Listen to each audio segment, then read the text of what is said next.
Seigneur, nous te présentons nos cœurs ce matin et nous te sommes infiniment reconnaissants pour le privilège mérité que tu nous donnes d'écouter ta parole. Laisse qu'elle nous fasse du bien, Seigneur, que ta parole nous guérisse, que ta parole nous fortifie, que ta parole nous bénisse, que ta parole nous restaure. Nous te bénissons, cher Saint-Esprit, de ce que tu nous aimes. Et nous te soumettons toutes choses. Et nous proclamons ta Seigneurie sur nos vies. Nous proclamons ta Seigneurie dans cette salle. Et nous te soumettons toutes choses au nom de Jésus-Christ. Nous disons Amen. Est-ce que vous pouvez acclamer pour vous-même? Alléluia, Amen. Est-ce qu'on est dans la joie? Ok, je vous en prie, veuillez vous asseoir. Nous sommes très reconnaissants envers Dieu qui nous donne encore cette opportunité. Et nous disons encore merci à tous ceux qui travaillent pour Dieu ici, de la confiance qui nous renouvelle de venir parler de Dieu. Alléluia, Amen. Nous avons juste un souci que nous partageons en tout lieu, en tout endroit, à toute occasion que Dieu nous donne la grâce de parler de lui. Nous communiquons souvent les soucis que nous avons, que Dieu a mis dans nos cœurs. C'est le souci de voir une église vraie, comme la parole de Dieu déclare, une église qui est prête au retour de Jésus. La Bible dit que c'est une église parfaite, une église sans tache ni ride. Alléluia, Amen. Et que pour l'église de Jésus-Christ, celle que Christ viendra enlever, ce n'est pas une église seulement comme ce bâtiment, c'est un ensemble de chrétiens, de tous ceux qui ont reçu Jésus-Christ comme leur Seigneur et Sauveur personnel. C'est ces gens-là, de toutes les races, de toutes les tribus, de toutes les ethnies, que le Seigneur viendra enlever. C'est ces groupes-là qu'on appelle église.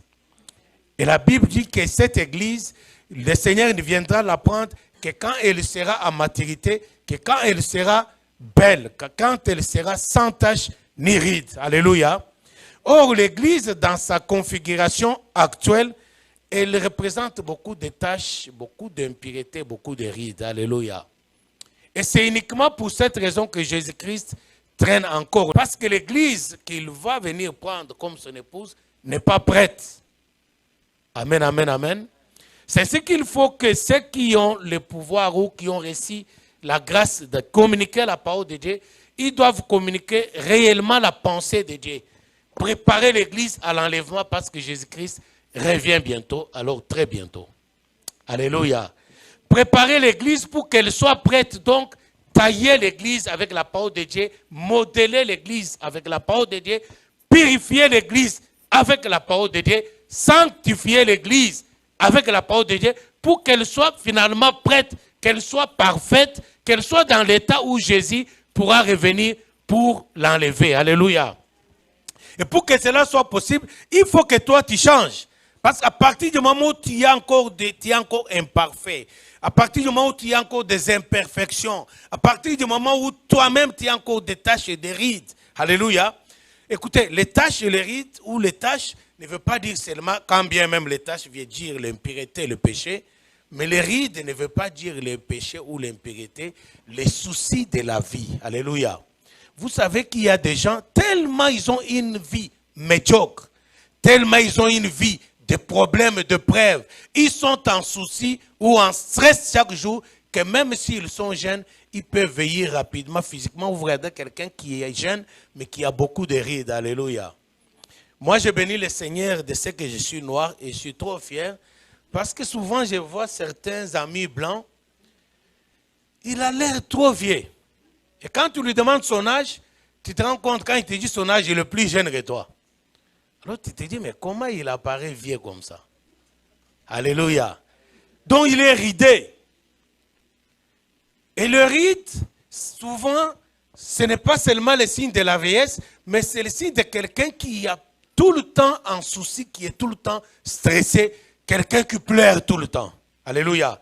Et vous verrez dans les églises, quand vous y allez, il y a très peu de joie. Vous avez l'impression que vous êtes dans un veilleur mortuaire, vous êtes dans un lieu de deuil. Parce que les gens sont tristes, les gens ils ont l'air d'avoir beaucoup de soucis, les gens ont l'air qu'ils ont des problèmes. Or, dans les lieux où Dieu reste, où Dieu réside, ce n'est pas un lieu de deuil, ce n'est pas un lieu de stress, ce n'est pas un lieu de soucis, c'est un lieu où il y a la joie. Alléluia. Et souvent on dit dans sa maison tout ce qui comment? Ah, vous dites aussi ça.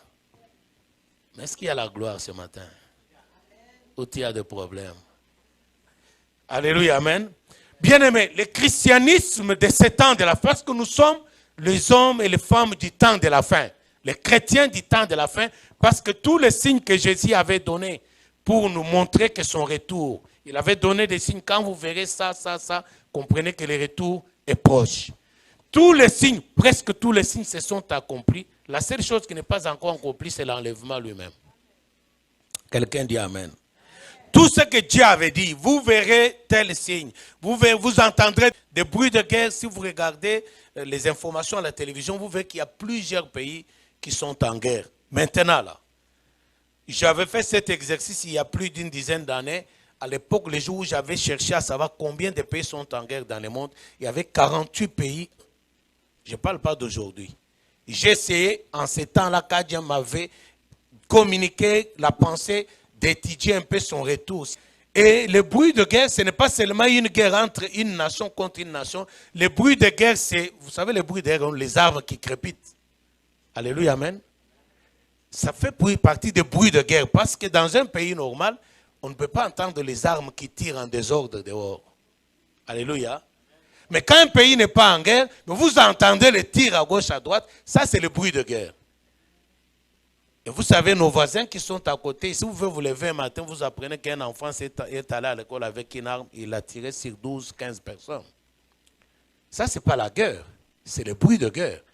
Mais il y a une dizaine d'années, moi j'ai étudié, j'ai regardé dans le monde entier, à ce temps-là, il y avait 48 pays en guerre. Ça, c'est l'un des signes du retour de Christ. Il avait parlé de calamités.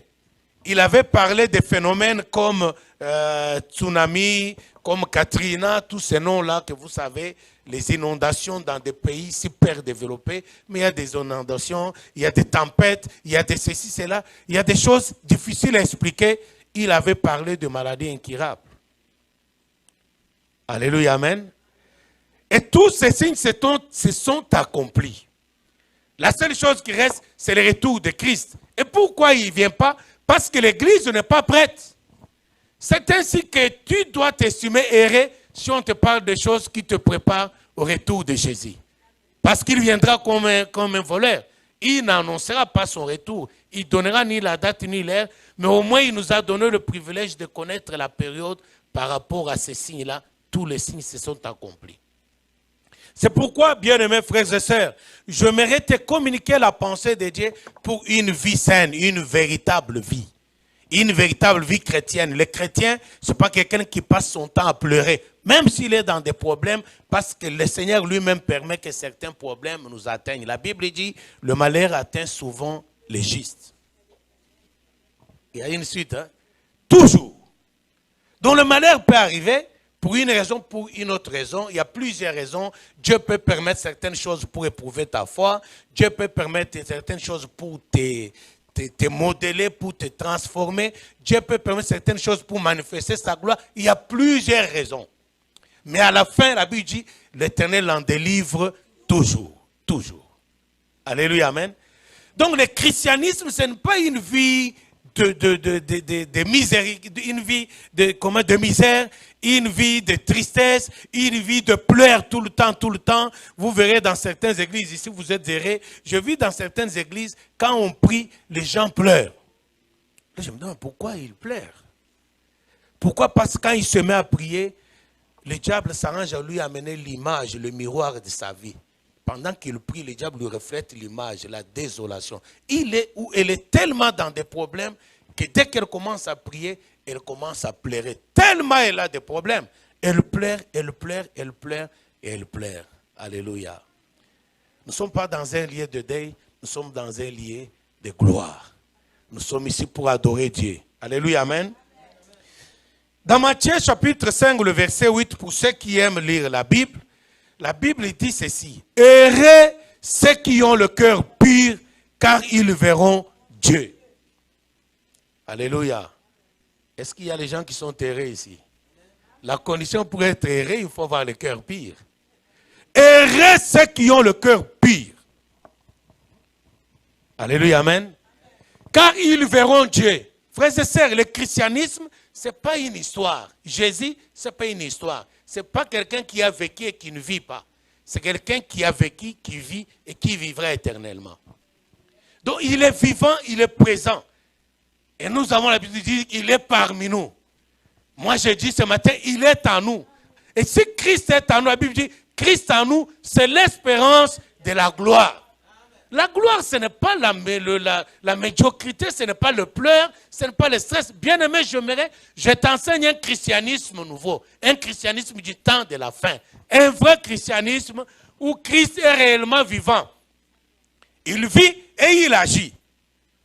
Quand nous sommes dans des problèmes, on doit voir Christ agir. Et Matthieu, quand il écrit, heureux ceux qui ont le cœur pur, car ils verront Dieu agir. Ce n'est pas que nous verrons Dieu agir quand nous serons au ciel. Non, nous verrons Dieu agir dans nos vies de chaque jour sur cette terre. Heureux ceux qui ont le cœur pur, car ils verront Dieu. Donc, tu y as un problème, tu pries et tu vois Dieu agir. Car ils verront Dieu. On va voir Dieu dans nos soucis de chaque jour. On doit voir Dieu dans nos problèmes de chaque jour. Alléluia, amen. Mais la condition, c'est le cœur pur. Heureux ceux qui ont le cœur pur, car ils verront Dieu agir. Est-ce que tu es chrétien? Est-ce que tu as reçu Jésus-Christ comme Seigneur et Sauveur? Si tu ne l'as jamais fait, alors ne viens pas à l'église par habitude. Parce qu'il y a les gens qui vont à l'église par habitude. Peut-être c'est un fils du pasteur. Depuis 5 ans, à l'âge de 5 ans, il allait accompagner ses parents à l'église. Il a grandi dans cette ambiance-là. Mais il n'a jamais rencontré lui-même Jésus-Christ. Il n'a jamais connu l'expérience de la rencontre avec Jésus. Il va à l'église. Il est juste membre de l'église. Mais il n'est pas membre du corps de Christ. Parce qu'il n'y a jamais eu d'alliance avec Jésus. Peut-être qu'il vient à l'église par habitude. Alors ce matin, bien-aimé, avant qu'on aille plus loin, moi je t'exhorte à donner ta vie à Jésus-Christ. Donner sa vie à Jésus-Christ, c'est reconnaître que Jésus-Christ est mort pour mes péchés. Il a été enterré, il est ressuscité le 3e jour. Il est monté au ciel. Et c'est Jésus-là, si tu reconnais que tu es pécheur, tu regrettes tes péchés, tu l'invites dans ta vie ce matin, il est prêt à entrer dans ta vie. Et si tu l'acceptes comme ton Seigneur sauveur personne, tu peux l'inviter. Seigneur, je te donne ma vie. Je regrette mes péchés. Je prends l'engagement de les abandonner pour te suivre. Viens Seigneur, prends la direction de ma vie. Et s'il entre dans ta vie, tu es une personne heureuse. Tu fais partie de ceux qui doivent bénéficier de ces versets. Heureux ceux qui ont le cœur pur, car ils verront Dieu.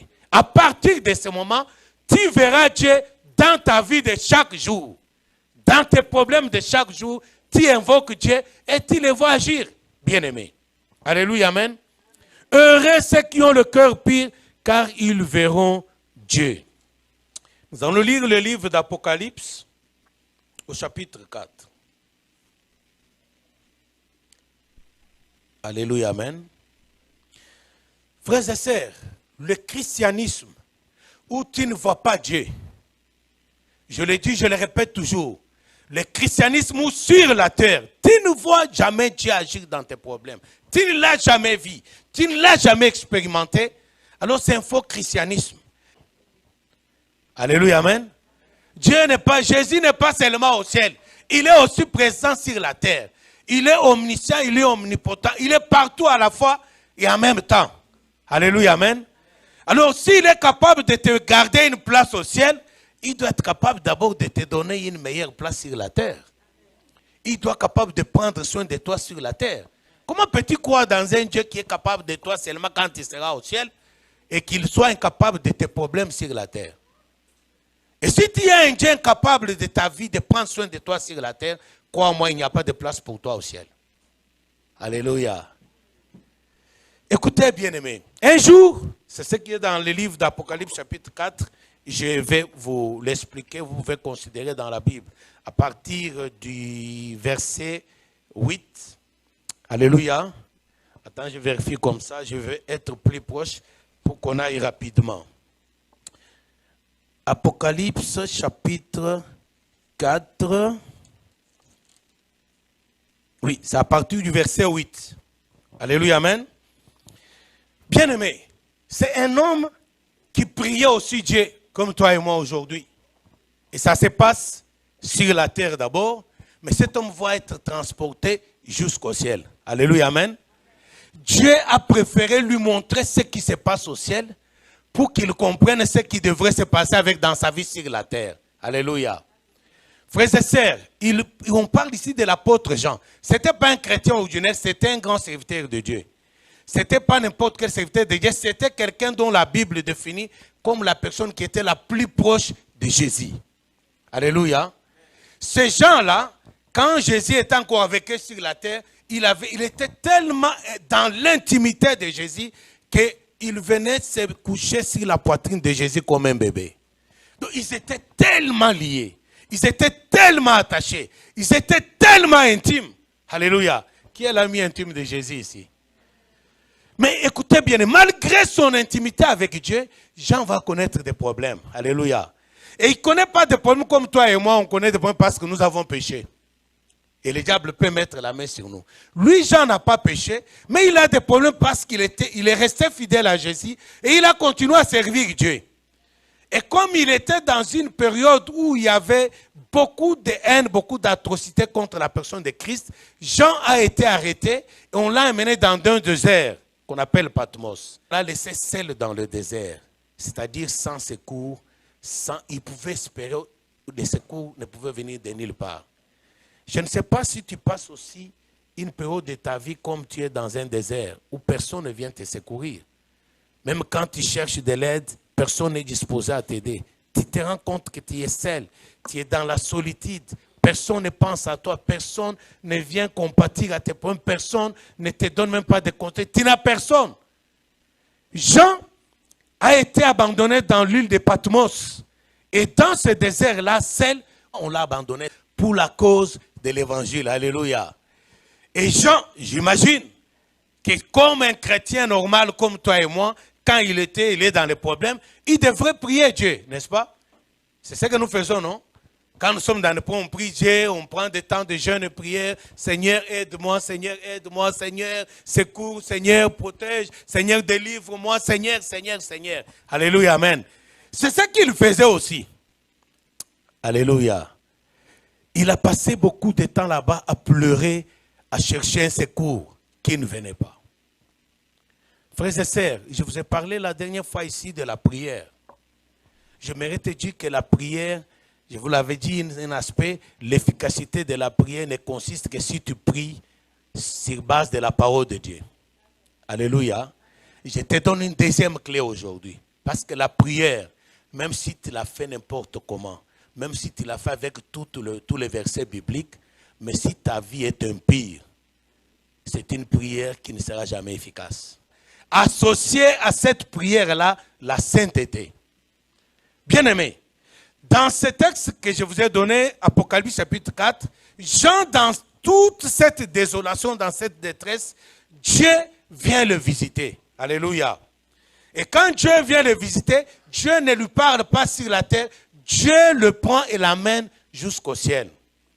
Et il lui dit de bien regarder. Alléluia, amen. Frères et sœurs, Dieu l'amène dans le monde spirituel où on peut voir les choses que les yeux humains ne peuvent pas voir. Là où on n'a pas besoin d'avoir les yeux physiques pour voir, là on peut voir les choses dans le spirituel. Et Jean est là. Et quand Dieu l'amène là, Dieu lui demande non seulement de voir, mais Dieu lui demande d'écrire. Alléluia. Parce que Dieu savait que ce matin, tu devrais aussi apprendre ces choses. Dieu lui dit, écris ce que tu vois. Amen, amen, amen. Et nous allons voir qu'est-ce que Dieu et Jean est en train de voir.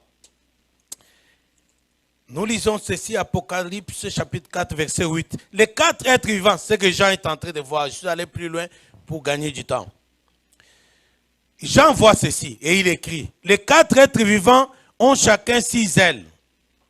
Et ils sont remplis des yeux tout autour, au-dedans.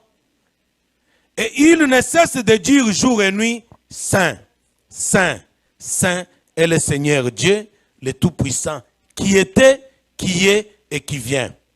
Quand les êtres vivants rendent gloire et honneur et action de grâce à celui qui est assis sur le trône, à celui qui vit au siècle des siècles, les 24 veillards se prosternent devant celui qui est assis sur le trône.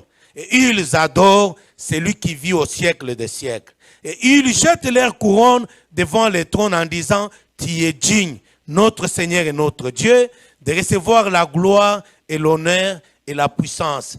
Car tu as créé toutes choses et c'est par ta volonté qu'elles existent et qu'elles ont été créées.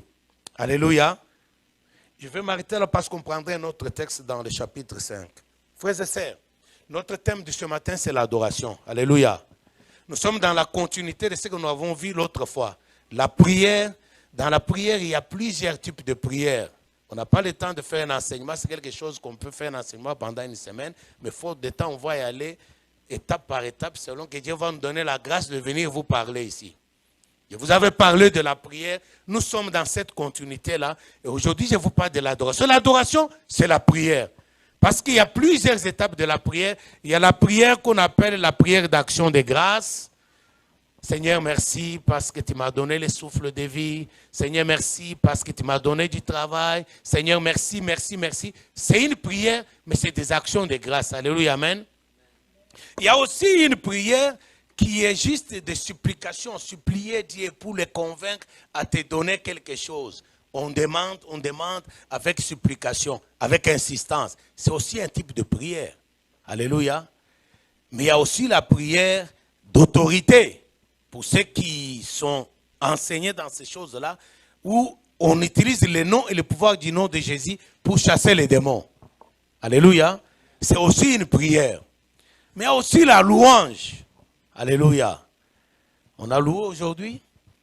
C'est une prière qu'on adresse à Dieu. Et je vous parle de l'adoration. Amen, amen, amen.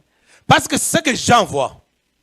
Et j'aimerais dire ceci, bien-aimé. L'adoration, c'est une prière très puissante. Alléluia. L'adoration bouscule le trône de Dieu. L'adoration trouble Dieu.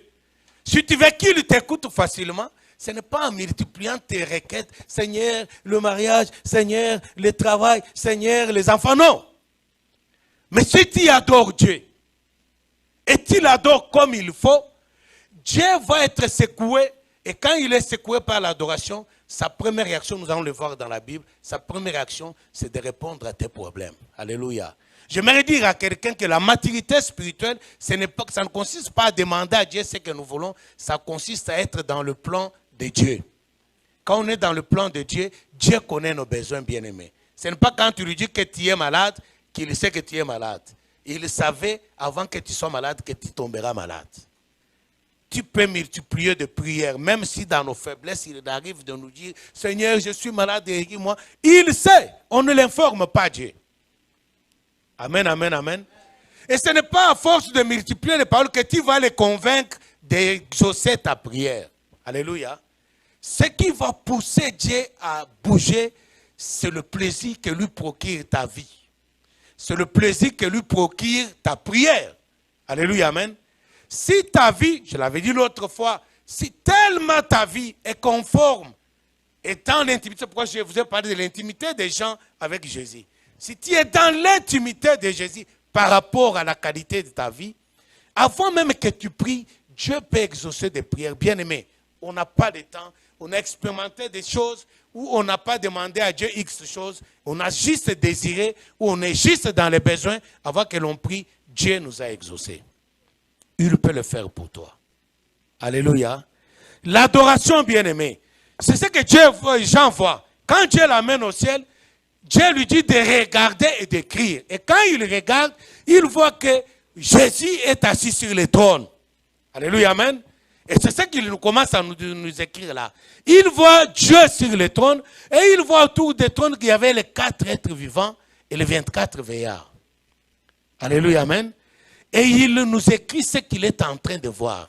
Frères et sœurs, qu'est-ce qu'il lui dit? Il dit qu'il voit les 4 êtres veillards qui adorent Dieu. Quand ils commencent leur adoration, la première chose qu'ils font, parce que les 4 êtres vivants avaient des couronnes. Alléluia. La couronne, c'est l'image de la gloire. Amen, amen. Vous avez déjà vu des reines, non? La reine. Elle a toujours sa couronne. Alléluia. Les Miss aussi. Vous voyez les Miss quand ils gagnent le prix là. On leur donne la couronne. Alléluia. C'est quelque chose de symbolique, mais de très important parce que ce n'est pas facile de remporter cette couronne-là. Alléluia, amen. C'est quelque chose souvent de glorieux, donc ça définit la gloire, au sommet de la gloire. Et Jean, il voit que ces êtres-là qui entourent le trône de Dieu, ils ont chacun une couronne. Mais quand ils commencent l'adoration, ils enlèvent la couronne, ils ne la mettent pas par terre. La Bible dit qu'ils les jettent. Alléluia, amen. Est-ce que quelqu'un est avec nous ici? Comment ça se passe à l'adoration dans nos églises? Alléluia. Mais le malheur dans nos églises, quand on dit, d'abord quand on veut adorer Dieu, les modérateurs insistent et poussent les gens par force à adorer Dieu. Bien-aimé, lève-toi, il faut prier, adorer Dieu, il faut adorer, c'est le temps d'adorer. Levez-vous, adorez. Non, Jean ne voit personne. Là-bas, il n'y a pas un modérateur. Il voit que les choses sont automatiques. Dieu est sur le trône. Bien-aimé, j'aimerais te dire que ce matin-là, il est toujours sur le trône. Et il observe. Et Jean voit. Il voit que ces gens-là qui avaient la couronne, quelque chose de très important dans la vie d'un humain, mais ils prennent la couronne, ils ne la déposent pas avec respect, compte tenu de ce qu'elle représente. Ils la jettent. Écoutez, bien-aimés, l'apôtre Paul écrit, dit, à cause du salut, il regarde tout ce qui est important pour lui comme de la boue. Alléluia. Frère, est-ce que vous pouvez vous imaginer ça? Mais quand je vois dans nos églises, les hommes bien habillés, alléluia, vous êtes beaux aujourd'hui, les femmes sont belles. Et pour louer Dieu, ils sont comme les moines, doucement. Ils ne veulent pas se mettre à genoux parce qu'ils vont salir leurs habits. Écoutez, vous ne connaissez pas Dieu. Et vous ne savez pas aller les chercher parce que l'adoration, ça fait comme ça, sur le trône là, ça bouge. Il est obligé de bouger. Et Jean, il voit que les êtres qui sont là, ce n'est pas les êtres païens ou pécheurs ou impies comme nous les humains. Ce sont les êtres angéliques, ce sont des esprits, les gens, les personnes qui ne connaissent jamais le péché, qui vivent dans la sainteté, qui vivent dans la gloire de Dieu 24 heures sur 24. Et ils ne font pas attention à leur gloire, à leur couronne, ils jettent par terre. Quand il est question d'adorer Dieu, tout devient superflu, tout devient moins important, tout ne représente rien, mes titres ne représentent rien, mon diplôme ne représente rien, mon argent ne représente rien, ma richesse ne représente rien, rien n'a aucune valeur, la seule valeur c'est celui qui est sur le trône. Alors là, je jette tout par terre, je néglige tout, je m'en fous de tout, je me concentre, je me focalise sur celui qui est sur le trône. Il a besoin de toute mon attention, il a besoin de toute mon attention, toute mon attention. J'oublie tout, j'oublie que je suis malade, j'oublie que je n'ai pas mangé, j'oublie que je n'ai pas de travail, j'oublie que je n'ai pas d'enfant, j'oublie que je n'ai pas de femme, j'oublie, je jette tout. Et là, j'adore Dieu, j'adore Dieu, j'adore Dieu, j'adore Dieu avec mon cœur. Est-ce que vous comprenez ça? Et quand on vient à l'église, je suis malade, Seigneur, je suis malade. Non. On vient ici pour adorer le roi. On oublie nos problèmes. Parce que vous savez, il y a des chrétiens qui viennent à l'église, ils ont des couronnes de maladies sur la tête. C'est quoi la couronne que tu as sur la tête? Le célibat, la stérilité, le chômage, les dettes, la pauvreté, je ne sais pas, les multiples soucis, la famille qui est restée en Haïti ou en Afrique ou je ne sais pas où. C'est quoi ce que tu portes comme couronne? Et ils avaient la couronne de gloire. Mais entre nous, qu'est-ce qui pèse sur nos têtes? Dans ta tête, là, c'est quoi tu as comme souci? Qu'est-ce qui trouble ta vie? C'est ça la couronne. Mais quand on est devant le roi, oublions tout ça. Mais peut-être toi, tu as une couronne de gloire, tu as un merveilleux travail, alléluia. Tu as des beaux enfants, alléluia. Tu es en bonne santé, alléluia. Tout est à merveille, alléluia. Oui, c'est encore une raison d'adorer celui qui t'a donné ce privilège. Et Jean voit. Vous savez, je m'imagine quand il était sur la terre dans ces souffrances-là. Il a la douleur et les yeux troués. Il est seul, il ne mange pas, il n'a personne. Dans le désert, la nuit, il fait très froid. Et les jours, il fait très chaud. Il y a des serpents venimeux là-bas, des scorpions. Jean vit dans cette atmosphère-là, dans la solitude absolue. Et Jean, je m'imagine qu'il pleurait, comme nous faisons, toi et moi, quand on est dans des problèmes. Oh Seigneur, aide-moi, Seigneur, aide-moi, Seigneur, aide-moi. Il a besoin d'un Dieu puissant pour venir l'aider. Et ce Dieu-là, quand il vient, il dit, Jean, viens, je vais te montrer. Alléluia. Je vais te montrer le plus important. Le plus important, ce n'est pas ta douleur. Le plus important, ce n'est pas ton problème. Le plus important, ce n'est pas tes soucis. Viens voir le plus important.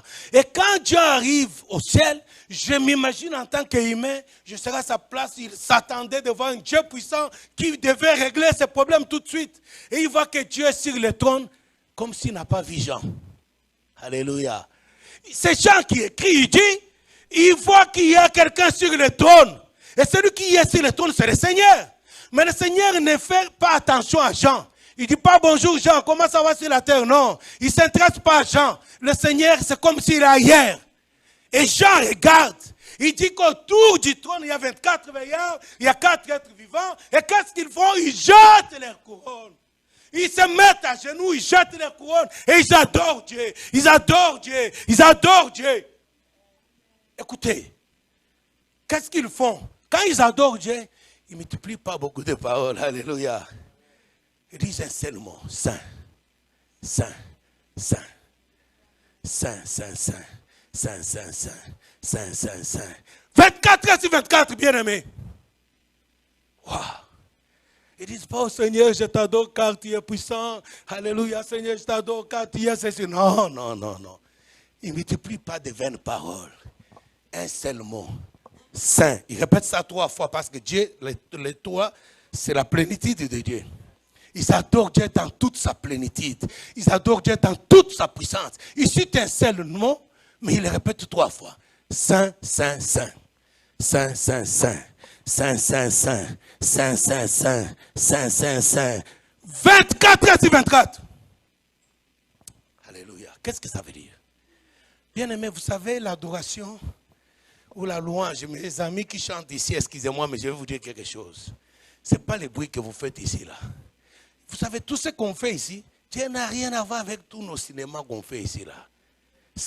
On fait des choses, c'est bien pour se calmer notre conscience, que nous avons été à l'église, on a loué Dieu. Et parfois, après, j'entends le frère qui dit, oh, aujourd'hui, la louange était fort. J'ai senti, non, tu n'as rien senti.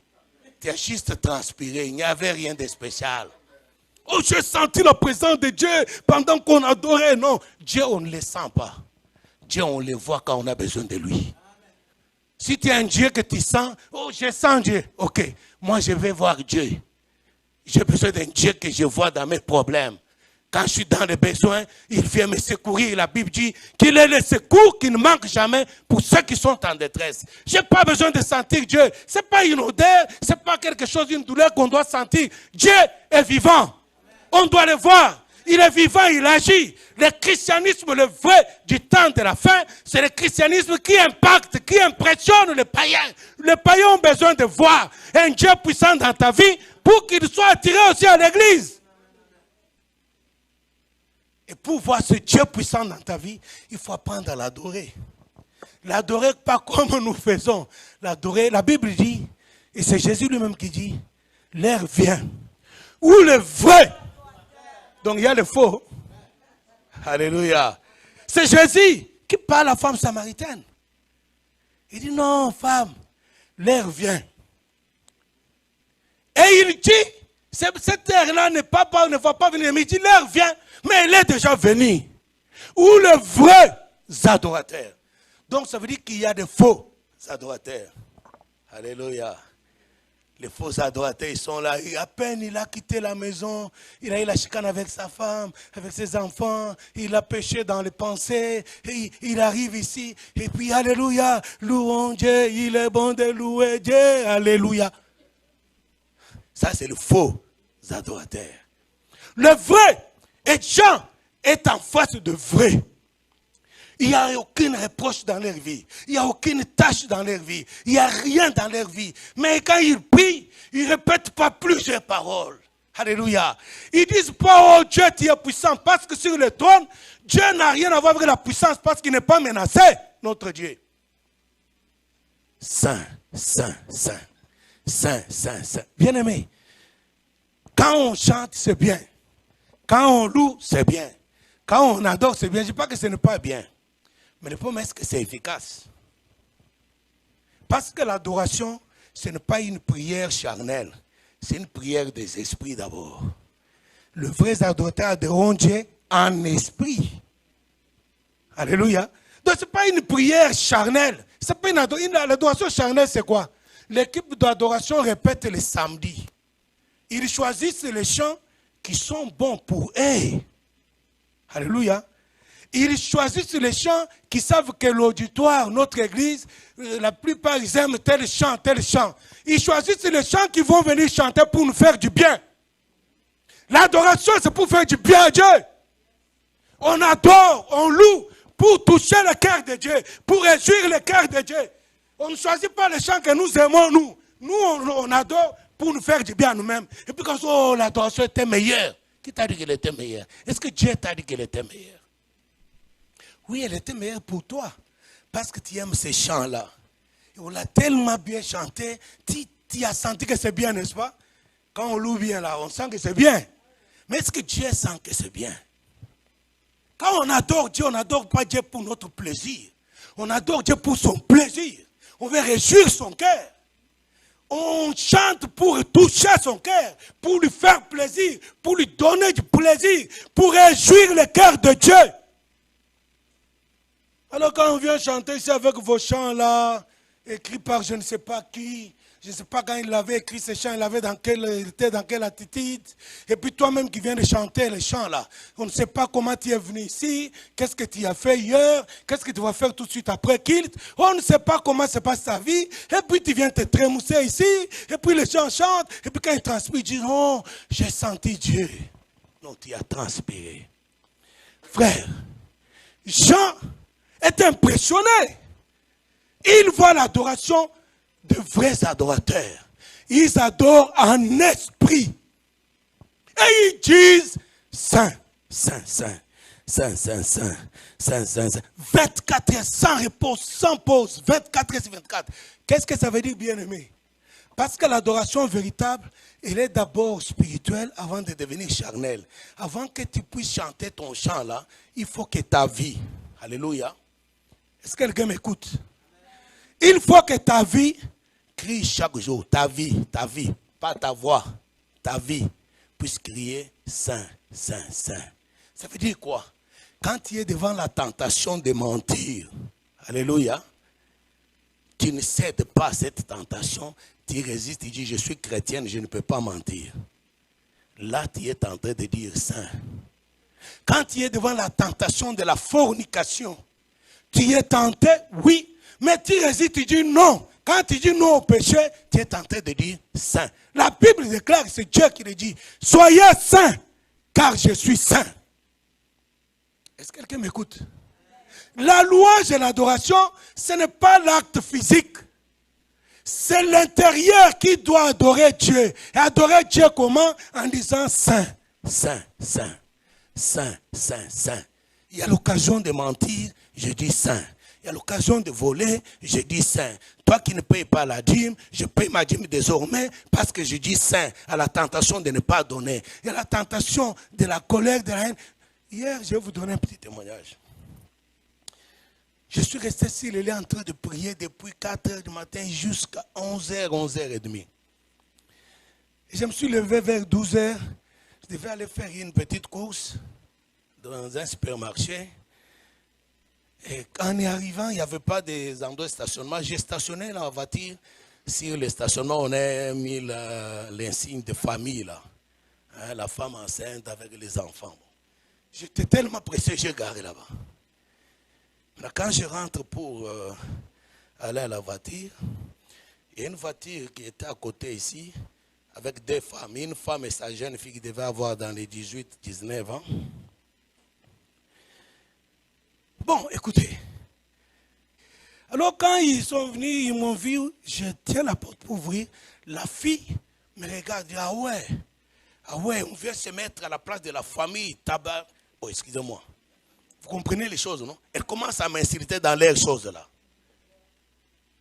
Je les regardais tranquillement, je dis, fille, ma fille, j'ai des enfants plus âgés que toi. Ah, elle laisse encore un truc comme ça. Elle dit, non, mais ce n'est pas un problème d'avoir des enfants, c'est un problème que ça, c'est la place des enfants, des familles nombreuses. À un moment, j'ai senti l'humain en moi vouloir bouillir, j'étais en colère, j'ai failli dire quelque chose. Et puis, paf, j'ai senti la chose bloquée ici, la voix ne voulait pas sortir. Et puis la maman vient, on se commence à m'insulter, les deux commencent à m'insulter. Je leur ai dit, écoutez, est-ce que j'ai dit à la femme âgée là, tu n'as jamais commis d'erreur? Oui, on commet les idiots, moi aussi j'ai commis l'erreur aujourd'hui. Alléluia.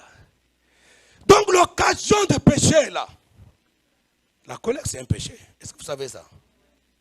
Parce que la colère me poussait à dire quelque chose. Il voulait m'entraîner dans leur histoire, il m'insultait. Alors il voulait m'entraîner à les insulter aussi.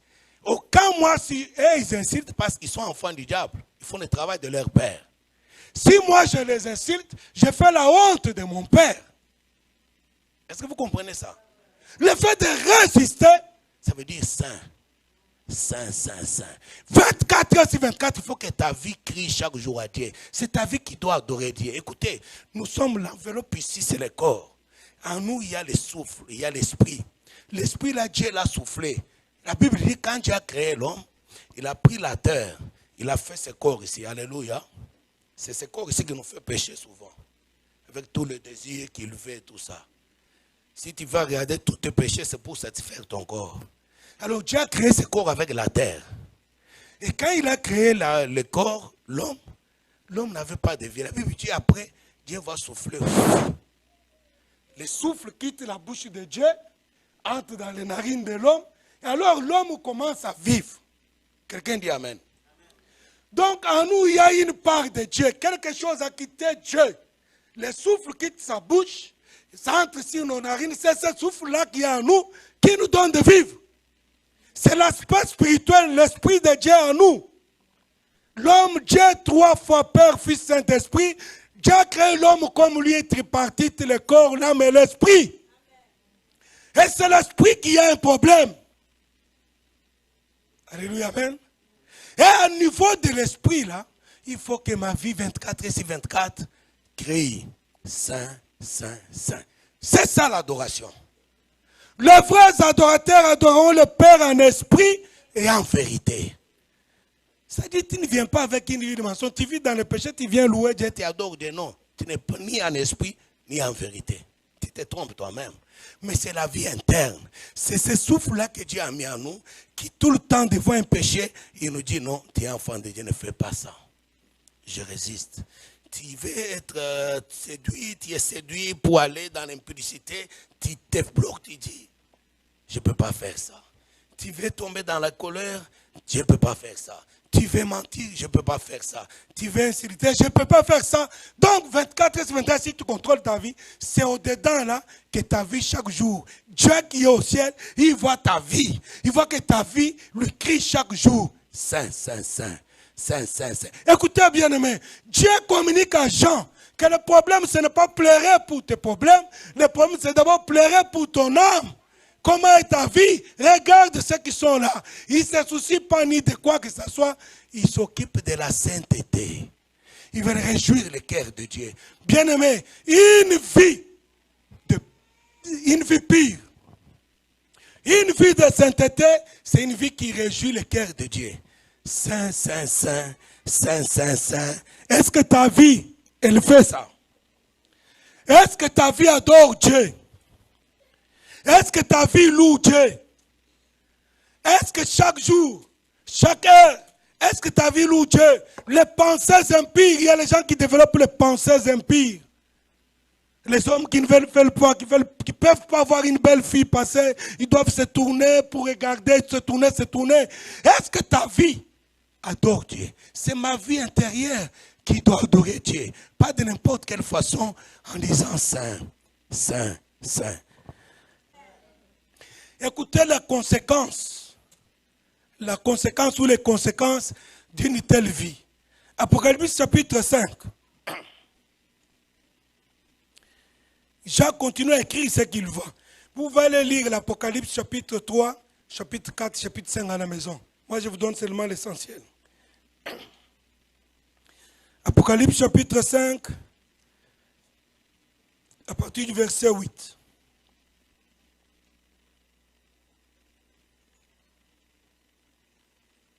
Je vais lire quand même tout, c'est bon ce texte. Chapitre 5, verset 1er. Je vis dans la main droite de celui qui est assis sur le trône un livre écrit en dedans et en dehors, scellé de 7 sceaux. Et j'ai vu un ange puissant qui criait d'une voix forte. Qui est digne d'ouvrir le livre et d'en rompre les sceaux? Et personne dans le ciel, ni sur la terre, ni sous la terre ne peut ouvrir le livre, ni le regarder. Et je pleurais beaucoup de ce que personne ne fut trouvé digne d'ouvrir le livre, ni de le regarder.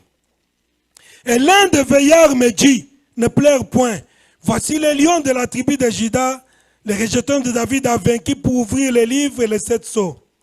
Et je vis au milieu du trône et des 4 êtres vivants, au milieu des veillards, un agneau qui était là comme immolé. Il avait 7 cornes et 7 yeux, qui sont les 7 esprits de Dieu envoyés par toute la terre. Il vint et il prit le livre de la main droite de celui qui était assis sur le trône. Quand il y prit, c'est là où ça nous intéresse nous, pour aujourd'hui. Quand il y prit le livre, les 4 êtres vivants et les 4 veillards se prosternèrent devant l'agneau. Chacun tenant une harpe de coupe d'or remplie de parfums qui sont les prières des saints. On s'arrête là. Écoutez bien aimés. Quand tu adores Dieu, en esprit et en vérité, quand tu sais oublier tes galons, tes grades, tes diplômes, ton statut, ton travail, ton mari, tes problèmes, ceci, cela, si tu peux jeter tout ça par terre, te prosterner. Se prosterner, ce n'est pas seulement le physique, c'est une attitude d'humilité. On s'abaisse devant Dieu. Il y a des gens qui se prosternent, mais qui sont trop orgueilleux vis-à-vis de Dieu. Il y a des gens qui restent debout, mais le cœur est assis. Le cœur est à genoux. Donc, Jean dit, quand il voit que le Seigneur prend le petit livre, il voit directement les êtres, les 24 veillards, se prosterner. Et quand il se prosterne, regardez. Il dit qu'il lève les mains. Et Jean dit que je vois dans leurs mains, ils avaient des coupes. Alléluia. Et dans ces coupes-là, il y avait les parfums. Et ces parfums-là veut dire les prières des saints. Les prières des chrétiens. Écoutez bien aimé. Quand tu adores en esprit en vérité, tu mets tes mains, Seigneur, je t'adore. Si ta vie elle-même adore Dieu, quand Dieu regarde dans tes mains, il lit tous tes besoins. Quelqu'un dit Amen. Jean dit, quand ils lèvent leurs mains, ils avaient des coupes. Et dans les coupes, il y avait les prières des saints. Quand on dit prières des saints, c'est des prières des chrétiens. Donc quand tu adores Dieu de cette façon, quand Dieu regarde dans tes mains, il voit les besoins de la sœur. Les saints au pluriel, ce n'est pas seulement tes besoins en toi. Il voit automatiquement les besoins de la sœur, les besoins du frère, les besoins du pasteur, les besoins de l'église. Il voit tout ça là. Les prières qui n'ont jamais été exaucées, mais à cause de ta vie, qui adore Dieu, tu peux amener Dieu à voir tous les besoins des chrétiens. Quelqu'un dit Amen. On va terminer par ceci.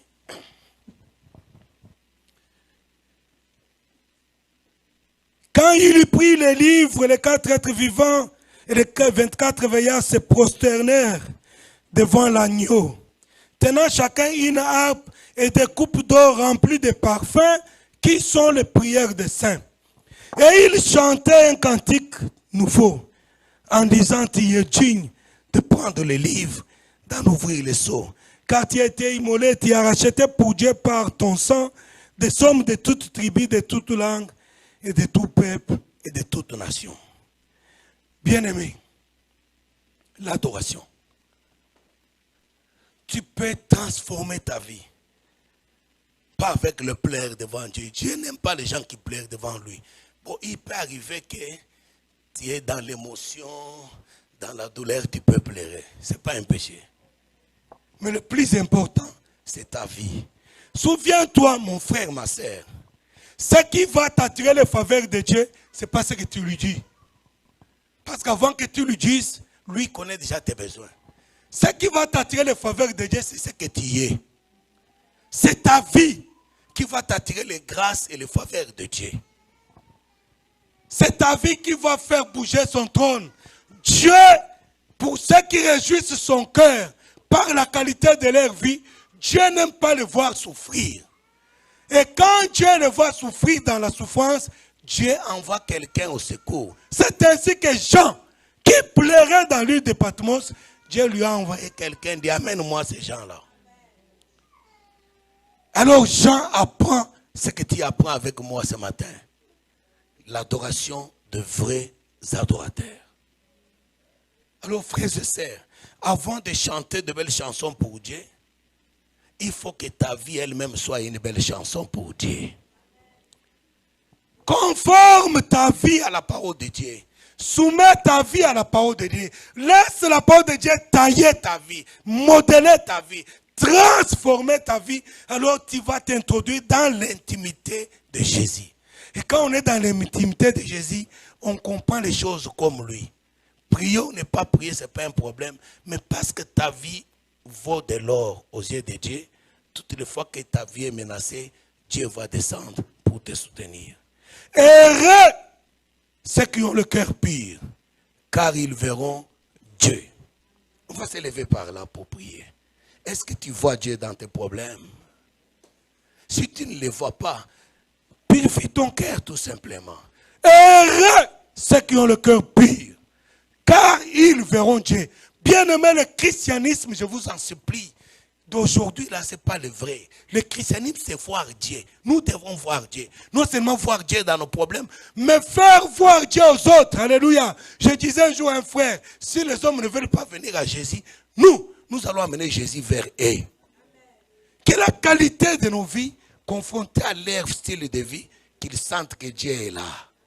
Qu'on amène Jésus dans nos foyers, chez nos tantes, chez nos oncles. Amenons Jésus là-bas.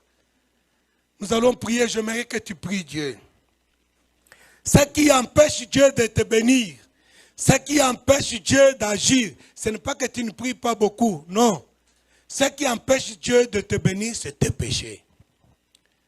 La Bible dit, la main de l'Éternel n'est pas courte pour vous toucher, ni son oreille sourde pour entendre vos cris, mais ce sont vos crimes et vos péchés qui l'empêchent de vous bénir.